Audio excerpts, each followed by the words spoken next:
with me in welcoming Dan.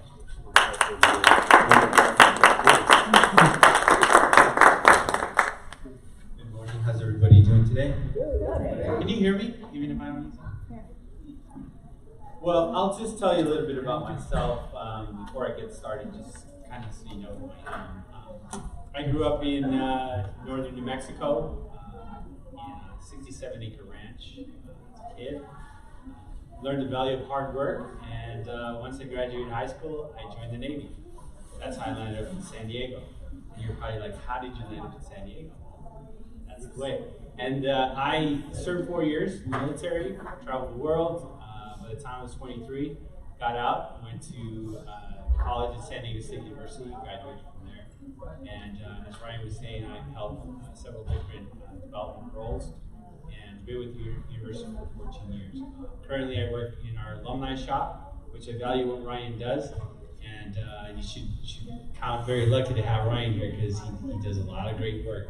And in our shop, we have over 430,000 alumni at San Diego State. So as Ryan can attest, we're always chasing a moving target. And so I'm happy to be here with this great opportunity for Idaho State University. It's beautiful. I flew into Salt Lake last night so I could purposely drive in and kind of see the landscape. And it reminds me of Colorado a lot. Very beautiful and great areas. So I'm going to take you through this topic that was presented to me, but I'm not going to bore you with it. So I'm just going to kind of fire through it, and then what I'll do is I'll give you my perspective on what I think would really benefit advancement here at Idaho State University. And then after that, we'll open it to a conversation and questions. Really want to just kind of be real quick, casual, and just let you kind of get to know me and ask questions and get to my philosophy as well. So this question, about competition for philanthropy. So I looked up some different statistics, and I want to just kind of run it by you, just to kind of give you some context. And this is for 2018. So Americans gave $427 million in 2018. I'm sure you'd like to have that in your bank account, because I know I would. Corporate giving increased $20 billion. Foundation giving increased $75 billion. In 2018, the largest source of charitable giving came from individuals, $292 billion. So, as you can see, in 2018, the majority of charitable giving went to religious organizations, which is 29%. Education was 14%, and so let's remember that 14% because that's really what we're going to focus on. Human services 12%, and grant foundations 12%, and healthcare 9%. So actually, the 14 and the 9 makes sense for Idaho State University, and I'll talk about how that comes into play. Charitable giving accounted for 2.1% of the gross domestic product in 2018, and approximately 90% of high net worth households give to charity. An average net worth donors gave $29,000 to charity in 2017, which was up from the year before. And according to the recent data, there are more than 1.5 million charitable organizations in the United States. So guess what? That's your competition. So 1.5 million charitable organizations. And then when we talk about volunteers, approximately 77 million Americans, 30% of adult population, volunteer their time, their talents, their energy to make a difference, right? So we all know that as part of volunteering comes philanthropy. And then also in 2017, the national value of a volunteer's time was $24.69 per hour. Yeah, that's not too bad. And then also, so in other words, Americans contribute $1.67 billion of their time to our communities. That's a lot. The top 4 national volunteer activities are fundraising, selling items to raise money. How many have eBay store or their own personal account? Food collection for distribution, so like food pantries and those. Collecting and making distribution for clothes, crafts, and other goods. And then mentoring youth. How many are mentors here? Okay. And then top 4 types of organizations are volunteering, again, religious, sports, hobby, culture, education, civil, public, and professional. So I tell you those just statistics to just kind of give you an idea of what our competition really is. And in higher education, you want to hone into that 14%, right? You want to be in that 14%. So if you look at Idaho State University, right, you have over 100,000 alumni. So how do you really become at the forefront of their minds for your alumni and your donors?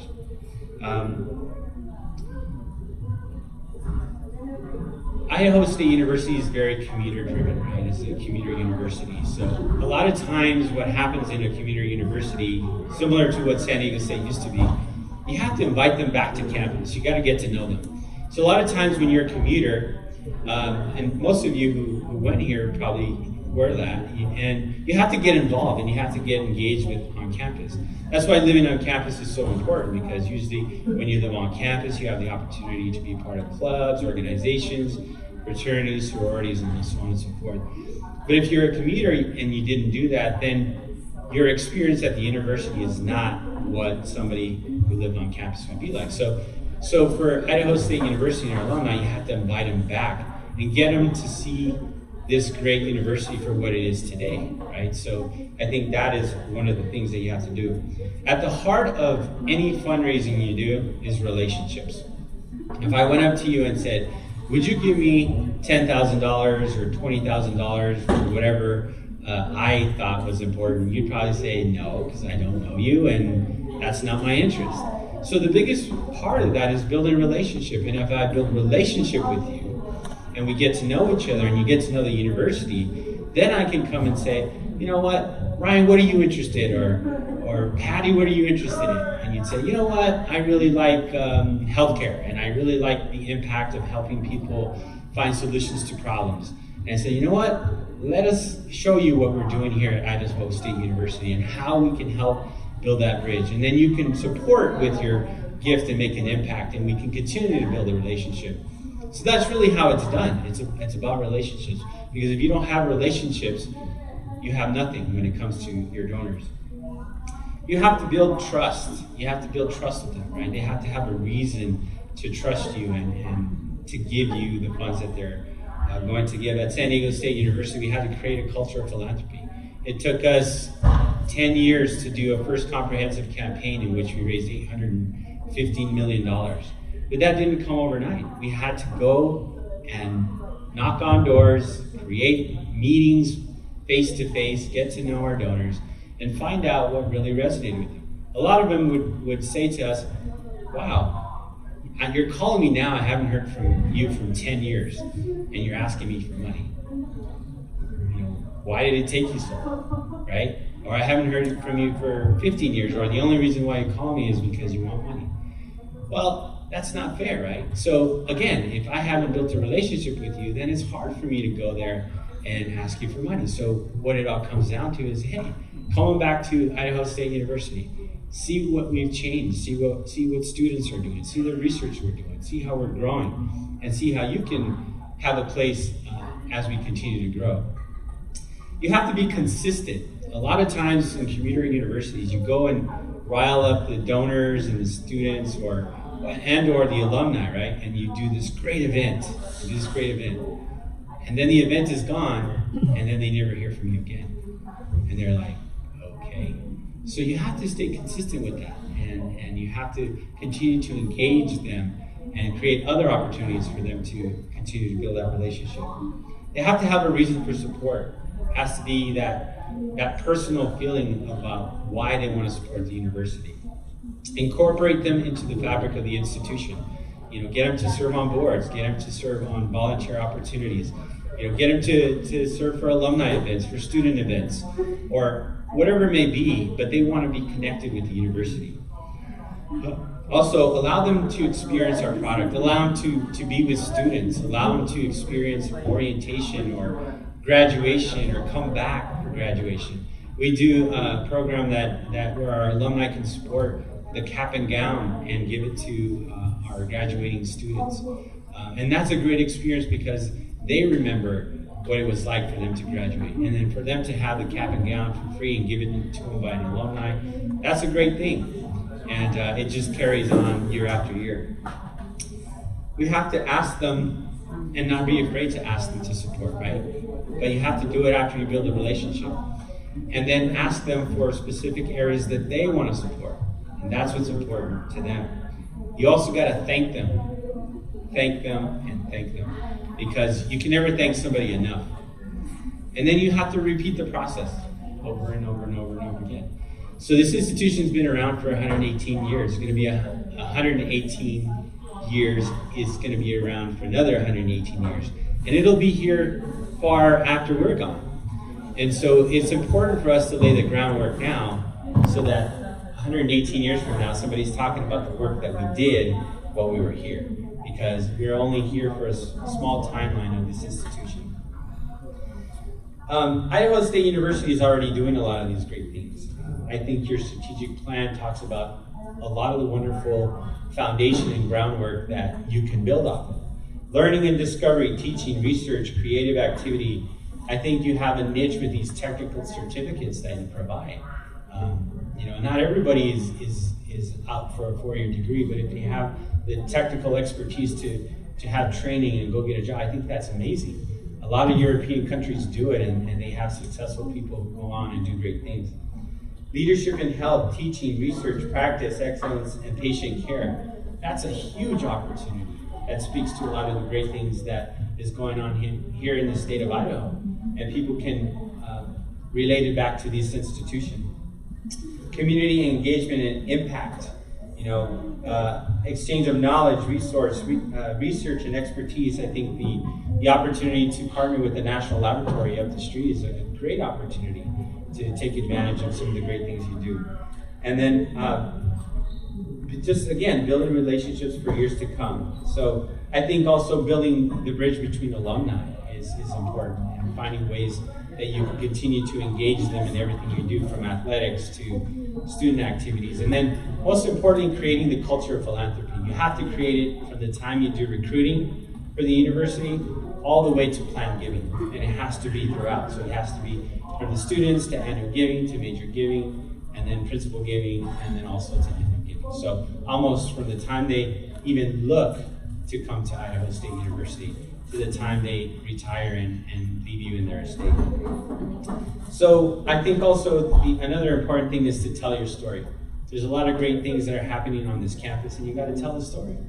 You got to tell all those great examples of your alumni that are doing great things, of your students that are great things. The research that the faculty that is doing is important, is cutting edge, and some of the great facilities that you're building are so important as well. So those are the kind of things that I think that we need to look at when we talk about the competition and how we can, share the market with that is really build relationships and go about it in emphasizing the strengths of this great university. So that's kind of what I have, but I'd love to open it up to questions and just kind of get your perspective or your thoughts, and we can share ideas.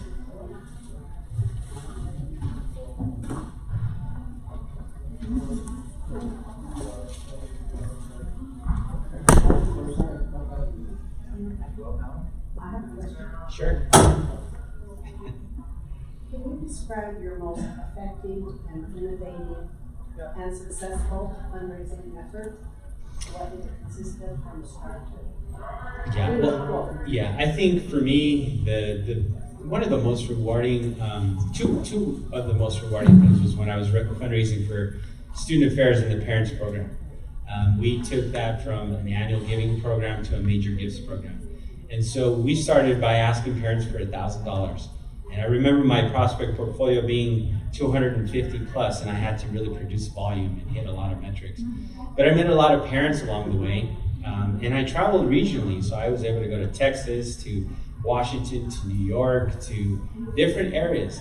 And I built relationships with these parents, and we were able to receive $1,000, $5,000, $10,000, $75,000 gifts from these parents who we built relationships with, and then we asked them to support student success. And that was a huge undertaking, and it's still successful to this day. The other one I will say is our engineering and interdisciplinary sciences complex. That was a $90 million project that we took on. And we were able to go in and work with different companies and organizations to fund it, and also private donors to fund it. So that project came, it's actually built. And my wife and I actually made a naming gift to the building.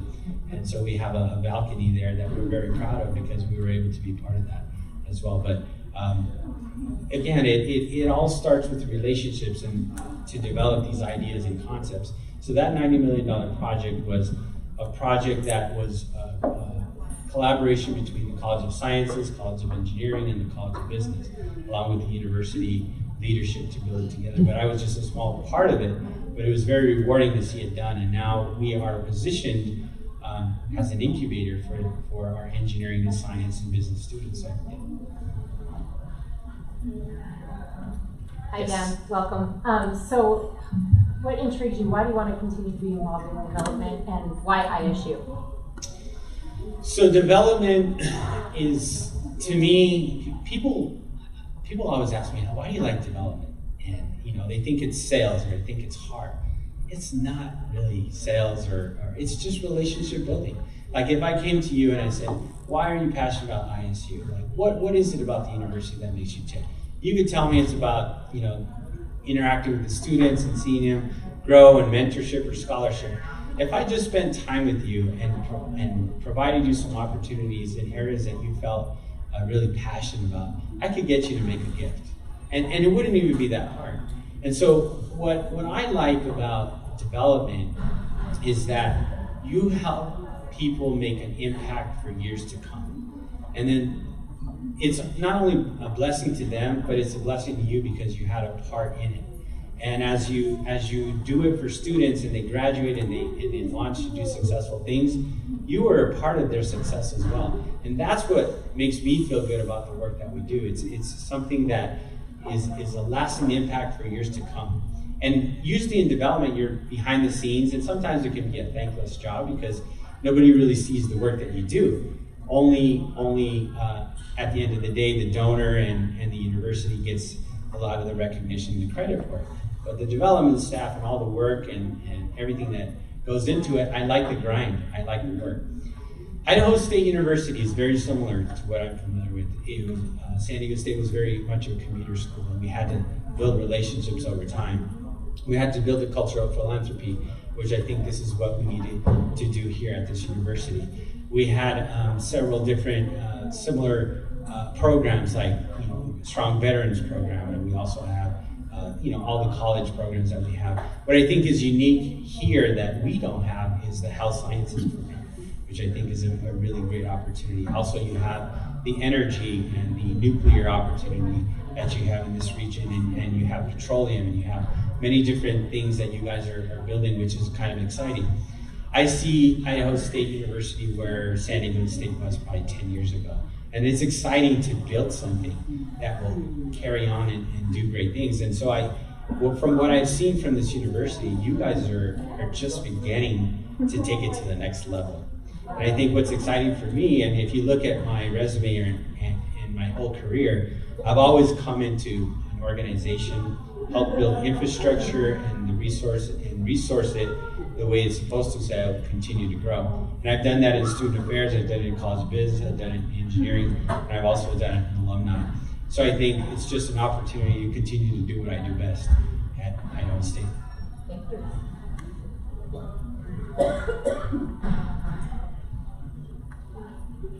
Any other questions? Let me ask you a question. Why do you love ISU, and why do you support the university? Those of you who have been here and work here, for us in our campaign, our faculty and staff gave over $88 million over that course of that campaign. So what would inspire you to support this great university? Well, I'm the director of scholarships, so I have a very rewarding job. So I give out a lot of money to students, which is wonderful. So for me, ISU has given a lot back to me, and just being able to help these students is tremendous. And so, it's just wonderful. Anybody else? I'm a Pocatello lady, grew up in the shadows of this institution, following up here. I was the first graduate. I served as the elementary director. And I think it's so critically important for our community, our state, and it's about the value of our community, so for the success of our people.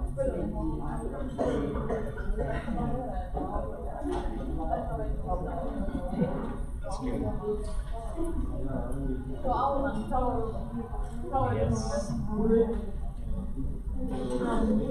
I come from the East Coast, and we came out here because we saw the great opportunity. We only came here because Idaho State University.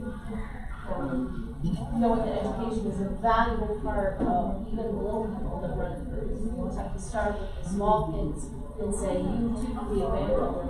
And we've been big advocates of education in our community. We come from the medical side of this particular area. It is so rewarding to see kids, and it's one kid at a time. And when the light bulb goes on, you go, yes! Because they want to stay, they want to be invested into their family from Blackfoot all the way through. And then, as having done some development for ISU, you travel around the world and you meet people that say, ISU had a big impact on my life. I can't believe it. And you see that we have invested into our kids and what a difference they make globally is very rewarding opportunity. Yeah. I was very impressed that you have a feeder program to college. I think that's amazing. Very amazing.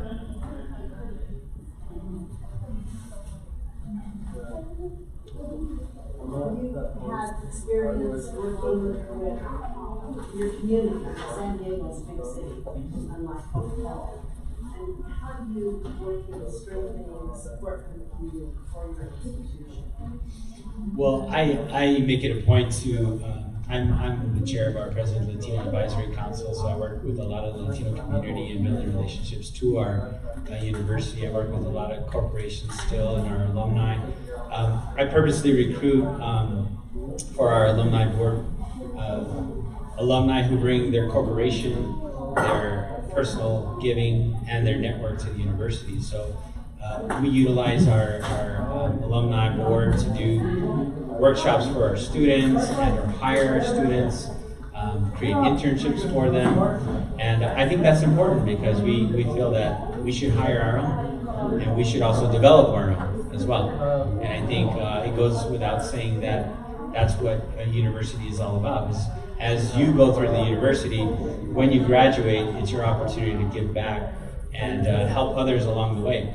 I grew up in New Mexico, and I always said that if I got out of this small town, I was always gonna. It was like the ladder effect. I was always gonna reach down and pull somebody up to be successful as well. And I really believe that, and I think that we should do that as in higher education. Is when you graduate, you have a responsibility to give it back to those who are behind you and coming through the pipeline. And it doesn't necessarily need to be your alma mater, it could be any university. But it's important for you to help them move along the way, because really, if you think about solving the world's problems, education is one of the most critical elements to that. If everybody had access or the ability to get an education, the world would definitely be a stronger place. Yes. You talked a little bit about some of the strength that you see from ISU in your limited time on campus and the things you looked into. What would you see as one of the greatest challenges that this job is in? Well, I always give the analogy, it's like, you don't know a house until you live in it, you know what I mean? Like you buy the house and it's like beautiful and then you live in it. I really think what I've seen so far and what I've talked about is really aligning the campus with the strategic plan for a lot of those initiatives that are already there. I like to do a few things world class instead of a lot of things half-assed. I really would focus on that, and I think that's an opportunity. I was looking at a lot of the colleges and a lot of the initiatives. It seems like everybody's kind of working in their own direction. I would love to kind of help facilitate everybody kind of working from the same page. I think that would definitely be important. Obviously supporting the frontline team and making sure they have the tools they need to be successful, and that's important. The technology, the database, the platform, I think that's all important. I also think our marketing communication would be telling the story of the university and telling good stories and telling them often, and I think that's important. I think those are opportunities. I wouldn't say necessarily challenges, but I look at those as opportunities. I think the challenge is just coming in and getting to know the community, getting to know the politics, getting to know the players. That's always the essential piece. And then learning to integrate with Idaho State University for what Idaho State University is. Not trying to come in and make it another institution and infusing that is one huge mistake that people make. You want to come in and assess it and build upon the success that's already been here. And that's what you want to do, is come in, evaluate it, find the strengths, maybe even do a personal SWOT analysis and say, how can we make it better than it already is? Because at the end of the day, we all want to leave it better than what we found it, right? And so that would be my goal, is to leave it better than I found it.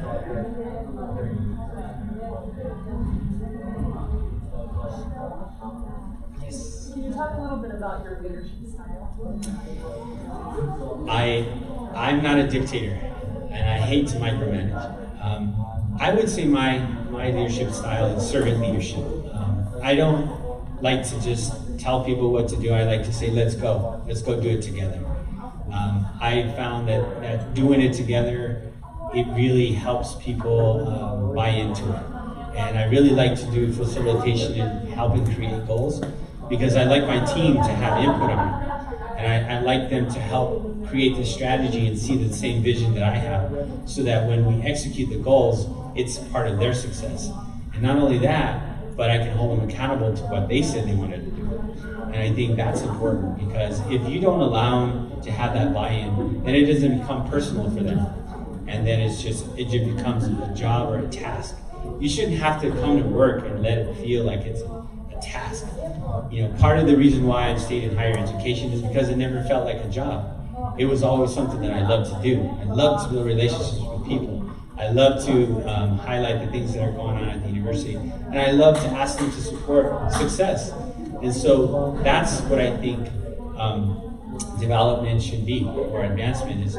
We should all feel good about coming to work and doing the work we do, because at the end of the day, we're doing something that is going to reap benefits years from now. And you might not see it now, that the gift that you closed for $5,000, maybe 10 years from now will be $1 million planned gift that you did. And you will not see the benefit of it, but you laid the groundwork and you planted the seeds that will harvest in the future.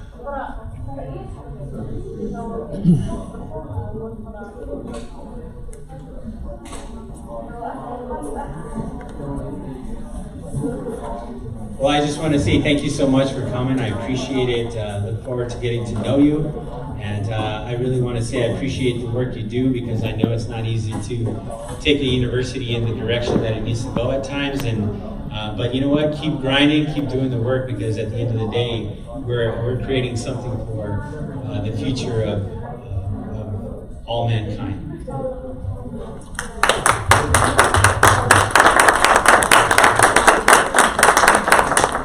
We have cookies and punch over here. If you would please stick around and introduce yourselves.